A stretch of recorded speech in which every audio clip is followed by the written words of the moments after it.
ಪವಿತ್ರಾಣಾಯ ಸಾಧೂನ ಧರ್ಮ ಸಂಸ್ಥಾಪನಾರ್ಥಾಯ ಸಂಭವಾಮಿ ದೇವಗೆ.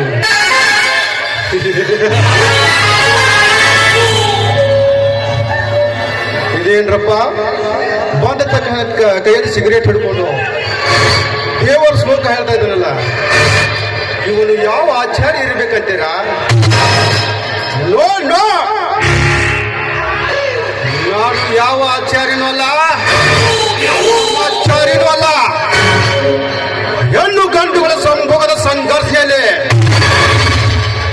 ಉದ್ಭವಿಸಿ ಬಂದ ಕಾಮಾಂಧನು ನಾನು.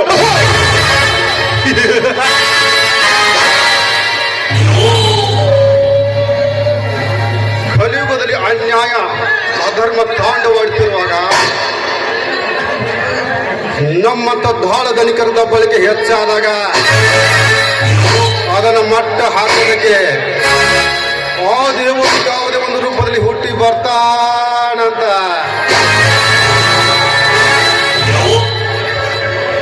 ಆದ್ರೆ ಇದು ಕಲಿಯುಗ.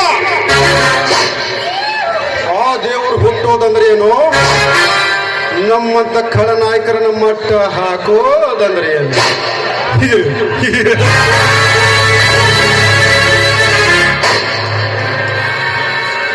ಸಾಧ್ಯವಿಲ್ಲ. ಇಲೆಕ್ಷನ್ ವೋಟಿಂಗ್ ನಡೆಯುವ ಒಂದು ದಿನ ಮುಂಚಿತವಾಗಿ ನೋಟಿನ ಕಟ್ಟನ್ನು ಸೂಟಿಗೆ ಸೆಲ್ಫಿ ಹಾಕಿ ಮಾಡಿ ರಾತ್ರಿ ಎಲ್ಲ ಹಳ್ಳಿಗಳಿಗೆ ಪಾರ್ಸಲ್ ಮಾಡ್ತೇವೆ.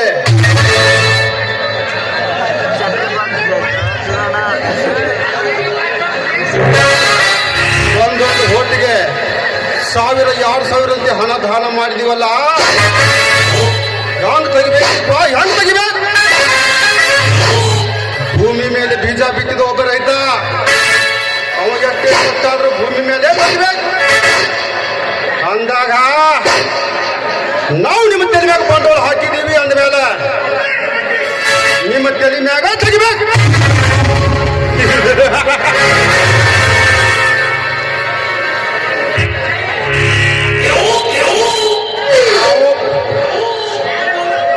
ನಾವು ಹೊಡಿತೀವಿ.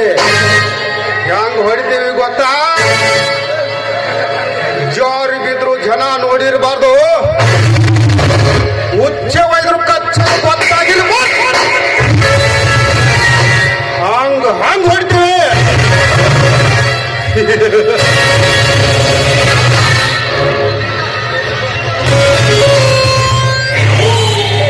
ಜಗತ್ತಿಗೆ ಅನ್ನ ಹಾಕುವ ರೈತ ಈ ದೇಶದ ಬೆನ್ನೆಲುಬು ಅಂತಾರ. ಆದ್ರೆ ಇಲ್ಲಿವರೆಗೂ ಯಾವ ರೈತನ ಶ್ರೀಮಂತ ಹಾಗೇ ಇಲ್ಲ. ಯಾಕಂತ ಒಬ್ಬರ ವಿಚಾರ ಮಾಡಿದಿರ? ಹಂಗ ಮಾಡಾಗಿಲ್ಲ. ಆ ವಿಚಾರ ಮಾಡೋದಕ್ಕೆ ನಮ್ಮ ಶ್ರೀಮಂತರು ಬಿಡಂಗಿಲ್ಲ.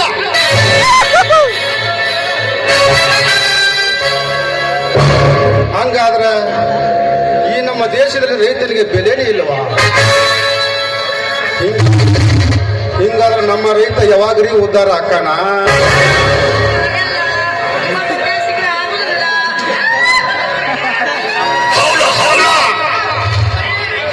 ಅಕ್ಕನ ನಾವು ಹೇಳಿದ ನೋಡ್ಕೊಂಡ್ರೆ ಮಾತ್ರ ಆಗ್ತಾನ.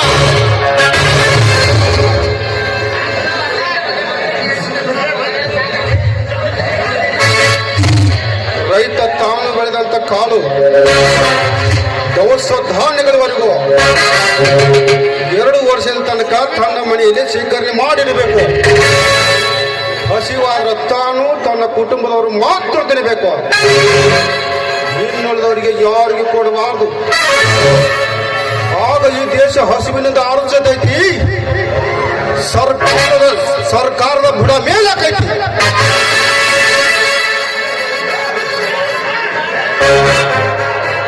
ಆಗ ಈ ಶ್ರೀಮಂತ ರೈತನಿಗ ಪ್ರಾರಂಭ ಆಕೈತಿ. ಈ ಮಾತು ನಮ್ಮಪ್ಪ ನನಗೂ ಕಾರ್ಯ ಐತಿ.